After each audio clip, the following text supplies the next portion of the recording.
Blog Talk Radio.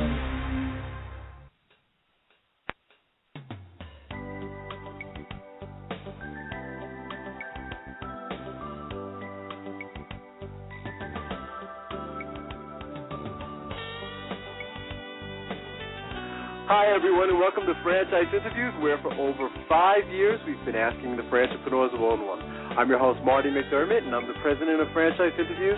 And if you've ever dreamed of owning your own business, then you've come to the right place. We have a great show today. We're meeting with Todd Lepp, the CEO and president of the Hand and Stone franchise opportunity. And Hand and Stone provides quality, therapeutic, client-focused massage for your wellness. And that's coming right up on Franchise Interviews. So stick around because we got a great show.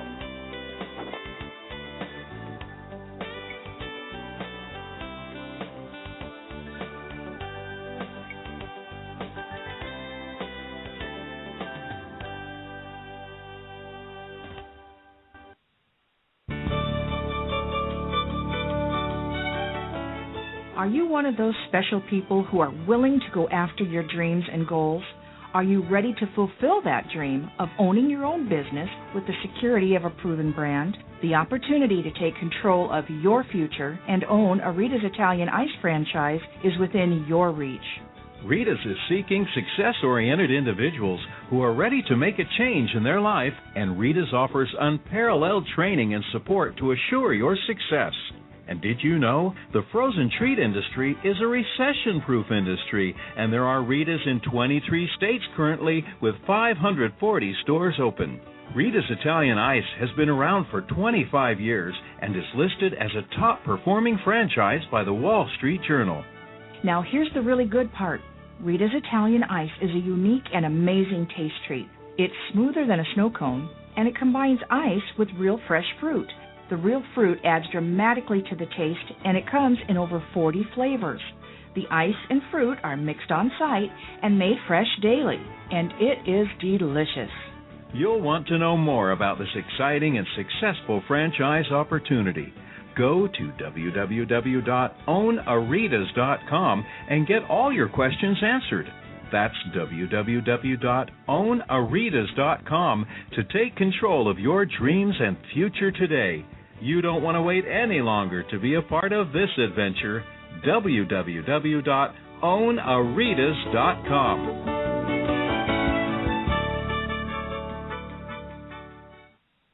Franchisers, are you looking to reach aspiring entrepreneurs looking to buy a franchise? Are you looking to reach a highly educated audience on franchising? For over 4 years, Franchise Interviews has been giving an up-close, behind-the-scenes look at franchising and entrepreneurship through our website, franchiseinterviews.com, where you can hear and read interviews as well as get inside tips from some of the most successful sources in franchising.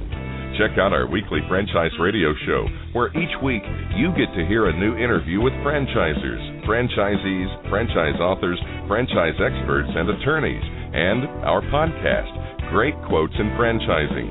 Get 3 months of free advertising when you sign up for our 1-year package. For more information, go to franchiseinterviews.com or call us at 610-905-2919. That's 610-905-2919.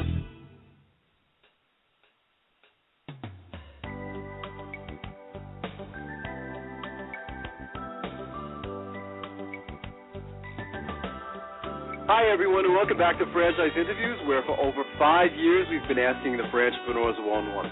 I'm your host, Marty McDermott, and I'm the president of Franchise Interviews. And if you've ever dreamed of owning your own business, then you've come to the right place. And as we were saying earlier, we have a great show today because we're meeting with Todd Lepp, the CEO and president of the Hand and Stone franchise opportunity. And Hand and Stone provides quality, therapeutic, client-focused massage for your wellness. Hey, Todd, how you doing today? Welcome to the show. Great. Thanks for having me. It's our pleasure, Todd. Todd, we always like to ask our guests where you're calling from this morning. I'm calling from Hamilton, New Jersey, which is actually just outside of Philadelphia.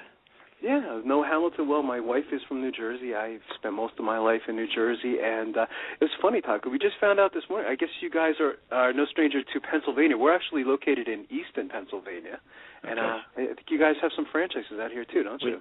We just actually within the past 2 weeks opened in Easton, and then today we're opening actually in Center Valley, Pennsylvania, which is just below.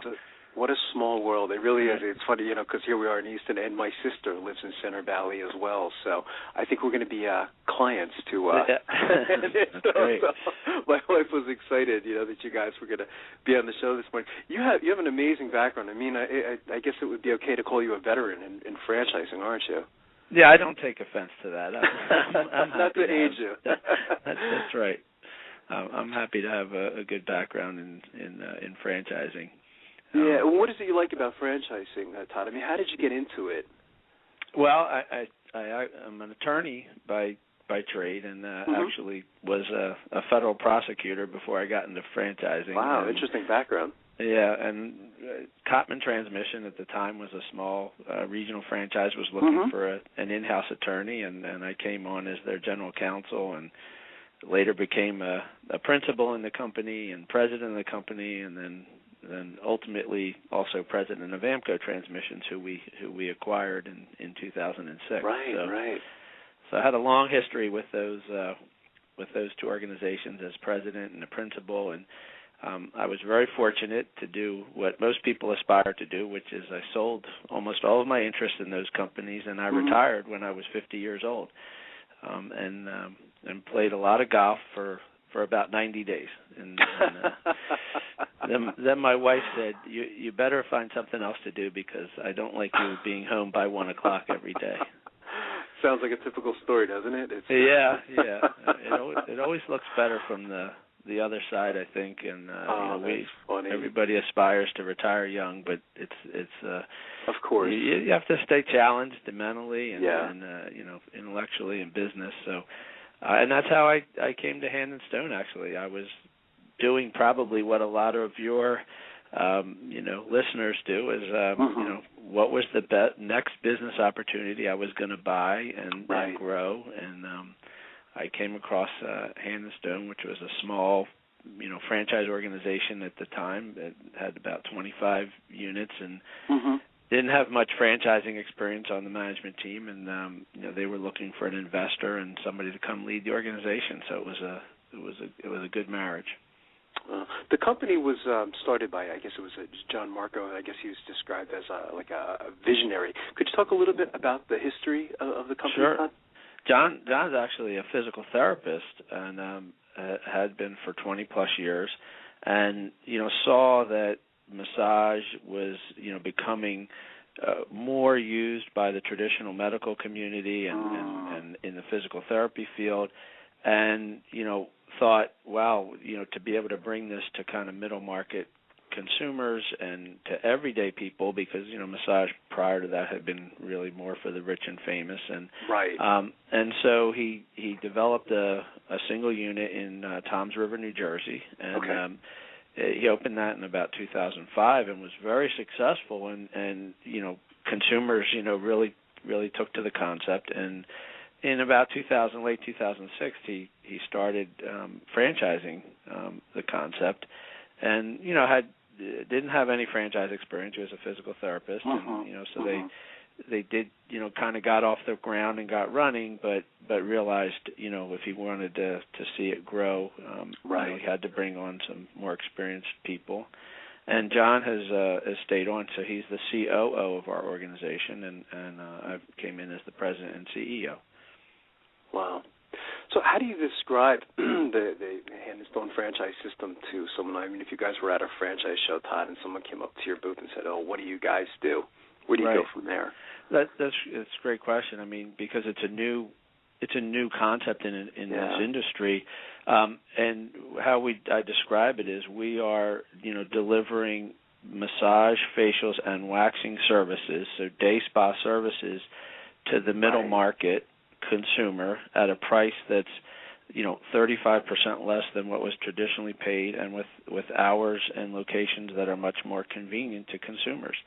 And then the big hook is actually that we are a membership-based concept for, roughly 50% of our revenue. And so we have members to our spas who pay a reduced amount and commit to getting a service each month. Wow. one of the things we tell our listeners on the show frequently over the last 5 years is to look at the industry. And it's amazing how this industry, if you look at it on a chart or a graph, how it keeps growing. Could you talk a little bit about the industry? Sure. Numbers? We're actually in, if you think about it, when I came here in 2009, one of my first big initiatives was to really launch us into the skincare and facials business as well. So we're really in two businesses, which is massage and skincare and facials. The massage industry has grown to now over $12 billion in annual sales, and they estimate, I think, last year that 22% of the U.S. population got a massage, which is an amazing adoption, widespread adoption by consumers. Yeah. And the facials industry is actually even bigger. That's actually an $18 billion industry, skincare, total. So, we're operating in two huge, industries, both of which have seen, tremendous growth over the last few years. And, partly due, again, to the aging population. Right. They say that, the use among baby boomers has actually doubled of massage in the last 10 years. And, you go out and play golf on the weekend or do run, and Monday morning you're ready to go and get a massage, right? Oh, absolutely. Yeah, we saw another statistic we referenced on this show last week when we were promoting you guys. Said 85% of consumers believe massage is beneficial to health and wellness. So that really is amazing when you see the changes that are taking place here. In the United States, and I guess even probably in other countries, which we could always talk about later. How has technology played a role in this business, Todd? It's so interesting because you would think it's a very hands-on business. How can technology improve this business? But technology has really played a role in kind of three key areas of our business. One is customer acquisition.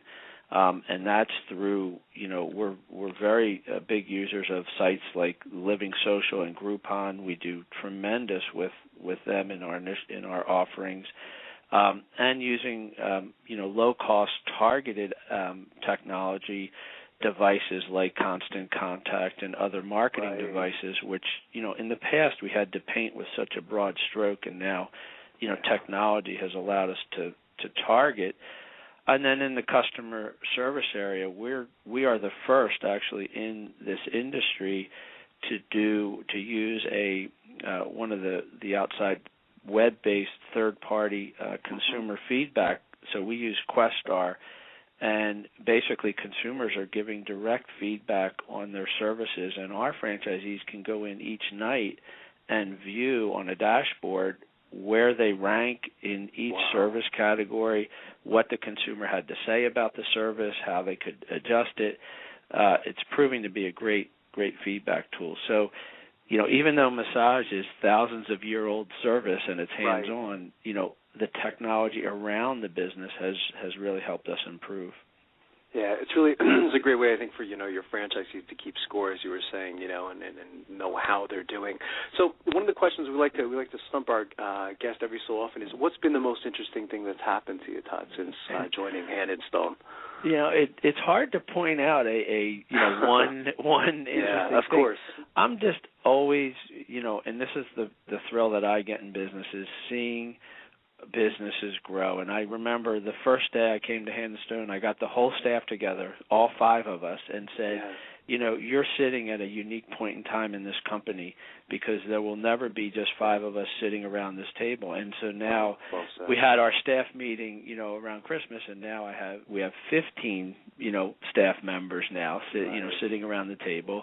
We went from 25 spas and a very small little organization to now we have over 70 locations open and, another 30 in development. So I just, to me, the most interesting is to watch the evolution of, small business become a mid-sized business, and then, hopefully later, a larger franchise. And it's a very interesting dynamic. Yeah, it really is something special when you can be part of something like that, when it's so small and you get to see it grow over time and say, I was there in the beginning, when this all happened. It really is something special. So what kind of characteristics do you look for in your franchisees then, Todd? I've been doing franchising for 20 plus years, and I'd say it's so interesting to me is that the same characteristics that made a successful automotive aftermarket owner who might make a successful fast food, and same with us. I mean, it's from our perspective, and what I always see in franchising is people who are outgoing, who can manage people, who have a sales orientation, who have attention to detail, and importantly too, who can manage the financial picture of a unit. That's what I'm looking for. So if you've had, and rarely do we ever find anybody who had prior spa industry or massage. Right. Our people are coming out of other businesses. So other franchisees of other systems, great candidates for us, and we've had a number. We've had McDonald's franchisees. We have a very large Aaron's franchisee. So we've had a number of other systems where people have, either bought this plus their other system or left the other system and came to us. So we find, it's the same skill set, across different platforms of franchising. Yeah, it sounds like people who appreciate, I guess, the concept of franchising and not reinventing the wheel and following the system and all those other things, I guess, that make them successful franchisees. So once someone decides that you say, I want to be part of this whole thing, what's the training like for your new franchisees? We're really hands-on and very extensive with the training, and this is something I found, again, in my prior, franchise experiences. You really have to lead, through that opening process. So our training process is franchisee first starts with 3 days in the spa, learning, the computer system, seeing hands-on, and that's kind of the overview. They then come to the home office for a week of classroom training that they do here in Hamilton, New Jersey. We then come out when they're ready to open, and we train 2 days for their spa associates. We train their massage therapists for 2 days. And then we actually put somebody in the spa for the first 5 days of their operation to actually operate the spa with them. So, they're getting a lot of hand-holding, a lot of training. And we recognize we're taking people who had no experience in this industry and we want to make them, spa owners. We really have to take them through a very comprehensive training process. Wow. So what's a typical day like for a Hand and Stone franchisee, if there is such a thing? Yeah. In franchising, I'm not sure there's ever, and that's what a lot of people love about franchising is you're never doing the same thing twice on the same day. But, where I see our successful owners spending their time, one, in the beginning, it's a lot of attention to the customer experience at the spa level. So our franchisees don't work the retail, counter. They hire managers or spa associates, but, they are constantly training those folks, overseeing the process. There's a lot of, HR and scheduling work in this because, more than 50% of your business actually comes same day, so people book the same day, so you're constantly, making sure you have the right staff coverage. And then, once the spa is up and initially set up, maybe after the first 30 days, our successful owners are really out there networking in the community. Right. Every health and wellness business has to know who you are and what you do in a 5-mile radius. Every gym, fitness club we want to have a relationship with, bridal shops, restaurants, and so a lot of our franchisees are, spending significant time out there, really marketing the business, and that's where they can add value, to growing the business. Yeah, it makes sense. So you've been doing this such a long time. The questions I was excited to ask you is what advice would you give to our listeners on buying a franchise, Todd? Yeah, it's a great question, and I will give you my 3 questions that I tell every new prospect. These are the 3 questions you should answer in looking at any franchise.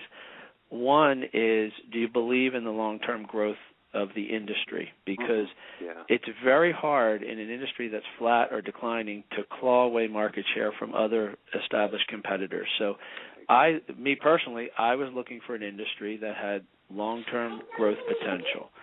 Number two, do you believe in the underlying business model of that franchise? Because you can have a great industry and have a business model that doesn't work. So you have to get into the, building a pro forma, looking at what the potential revenue is and what that would produce.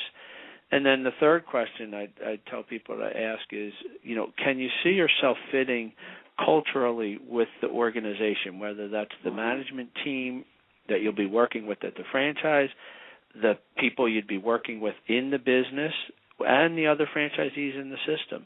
Do you see yourself being able to get along and work with those groups and have confidence that these people can lead a brand forward? So I think if you can answer all three of those questions yes, then you really have something that you ought to investigate carefully and proceed with. Wow, that's well said. We have what's called the great quotes in franchising. I think we're going to have to put that in there. I think that's fantastic advice. So what are the plans for the future then, Todd? I mean, where do you guys see yourself maybe, 5 years down the road? Right. We take a very, targeted approach to growth. Our goal is to really open, 40 to 50 new locations a year. Last year we opened 28 new locations. I think we'll, for 2012 we're budgeting about 40 new locations. And we really, our whole focus in my experience in franchising is you gain strength from clustering your growth. And so, we're kind of targeting certain markets to grow in. That's why you're seeing, growth up in the Easton area, because the Delaware and Lehigh Valley are one of our targeted markets. And as well as New Jersey and some others. So, I see us, basically opening, 40 to 50 new locations a year over the next, 4 or 5 years, and scaling our team up, bringing, more, professional management in, and building a strong network of franchisees. The locations that you have here, I'm familiar with in Pennsylvania, Todd. I mean, they're hot locations. I mean, they're really very strong locations. What do you guys look for? I mean, as far as location goes. That's a great question. I'm glad you noticed that because it's a really very, very significant part of our strategy. Our strategy is to locate our spas in, power regional centers that have daily use anchors. So we like, grocery anchored centers. One of the things we found is that our customer and the people who shop at Target are very similar, so we like being near Target, stores. And we like being near where people sleep. So that's, people get this service near where their homes are. And so we look for highly, concentrated, bedroom communities, and it was a clear part of our strategy to go into these power regional centers, and it's really worked out well for us. That's fantastic. What's the best way for our listeners to get more information on becoming a franchisee, Todd? Any websites they can go to? Any numbers they can call? Sure. handandstone.com or handandstonefranchise.com are really the best places to get information. There's an informational video, and we'd love to talk to your listeners about opening their own Hand and Stone. That's fantastic. And I want to thank you again, Todd. You've been a fantastic guest, and we'd love to have you back at the end of the year as you guys continue to grow. Well, thanks. We appreciate the opportunity. We'd love to give you an update as we round out 2012. Thanks so much, Todd. You have a great day today. You too. Take care. Thanks. And we'll be right back with more franchise interviews.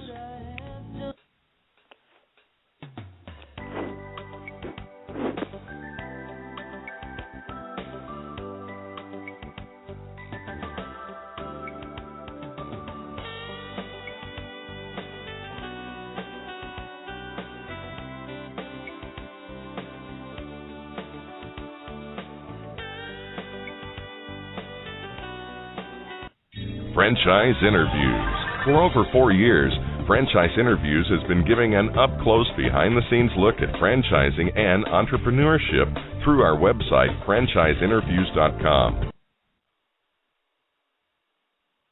Franchise Interviews. For over 4 years, Franchise Interviews has been giving an up-close, behind-the-scenes look at franchising and entrepreneurship through our website, franchiseinterviews.com, where you can hear and read interviews as well as get inside tips from some of the most successful sources in franchising. Check out our weekly franchise radio show, where each week You get to hear a new interview with franchisers, franchisees, franchise authors, franchise experts, and attorneys. And don't forget to listen to our podcast, Great Quotes in Franchising. For more information, go to franchiseinterviews.com or call us at 610-905-2919. That's 610-905-2919. I really want to go back to asking some questions about the franchising. We have a lot of people here who are very interested in talking about franchising. And so I have Don Johnson, who's the VP of Franchise Interviews in the New Jersey office, on the line. Don? Hi, Lynn. How are you? Thanks for having me on. Fantastic. I know that you have over 20 years of broad-ranging experience in financial services. Right, in business ownership experience, right. So I got started kind of early in life at 27, just to kind of, I guess, age myself there. But, yeah, I've been helping people a long time and in business lending a long time, and we really have a niche and specialty in the franchising industry. So what should every business owner be mindful about in regards to their cash flow? Well, just make sure to put themselves in best position to get additional credit or a loan. Just make sure you continue to be profitable, even if you have to obviously cut down on your overhead. They know their business best as far as if they can, diversify and go into some new markets. We help a lot of business owners to diversify by maybe adding some type of franchise business to their company, and maybe have another income stream to help their bottom line to, maybe they're in an industry that is just maybe still going to be tough for a couple of years. They might have to consider diversifying, but, just maintain that your business credit still is in good shape, and obviously also your personal credit score. Because if you've had a good amount of time in business, but maybe you've come across a tough year or two, that can still be looked at in the long run, good to a lender. Because most lenders know we've been in the toughest economic climate in decades, and everybody's going through a tough time. But just make sure your business and personal credit are fine. You still find a way to be profitable, and just look for other ways to diversify the business. And you were saying there are still aggressive lenders out there, right? Especially on acquisitions or profitable businesses that want to refinance or expand,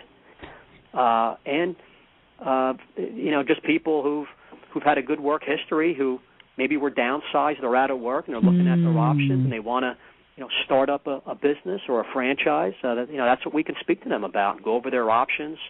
We have good low investment and franchises all the way up to several $100,000. But we can help them find what a franchise consultant does is make people look at themselves and answer certain questions. We want to get their background and their interests, and we'll match them to a few franchises we think will be a good fit. Just if somebody maybe has to go that way, we're seeing a big revolution in people now going into business. This is so true, because so many of them are losing their jobs, and that job safety is not an issue anymore, and they're more willing to go into business for themselves if they're going to work 24 hours a day. Right, it's really like forced entrepreneurship. Yes, true. So let me ask you very quickly about acquisitions, because a lot of people don't understand that concept, Don. What do you mean when you say that? Well, it's simply a business resale, a business for sale. When someone's out of work or downsized, they're gonna, hey, should I start up a business or a franchise, or should I buy an existing business? That's an acquisition or resale of an existing business for sale, where companies like us can help them pre-screen that business for sale. We review the business financials. That's important. And we'll compare to what the purchase price is. And, we're not business valuation specialists, although we can help them to point them in the right direction on that. But we know what business resales have a good chance for financing based on how long that business has been there for, how long profitable, how do the business financials look, how it's priced at. So that's another option, for your listeners, Lynn, if they're looking to buy an existing business. The advantage is that they'll be profitable right away. The business is cash flowing. Yes. Usually those are more expensive. A franchise startup, you have to make sure you have some reserve money to fall back on, because you might not be profitable for 6 months or a year or more. But franchising gets you to be profitable quicker. The failure rate's much lower as compared to a non-franchise startup. That's why I love the franchise industry so much. Is the much lower failure rate on business ownership compared to non-franchises. That's an important point. Right. That's a very important point. And I've known of people, the reason I was asking about acquisitions, I have known of people who literally have gone in and bought businesses from families who basically they wanted to retire. They're tired of it. Right. But they've been in the same community, serving that community for a very long time. Everyone knows them, and they're very profitable. They just want a break.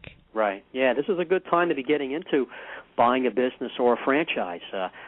People starting up a franchise, having to lease space. There's all kinds of great deals from landlords and tenant improvement money back to the owner for renting space, and lease costs are down. It's a very good time to get a business loan. These are the lowest rates in several years. And there's just all kinds of because of the economy and different suppliers and vendors going through rough times, there's some of your biggest and well-known companies, Lynn, have started up during a recession or tough times, but there are some good things going on. That maybe that business who's retiring and they want to sell and they realize times are tough, well, they might price it a little more aggressively. That's very true.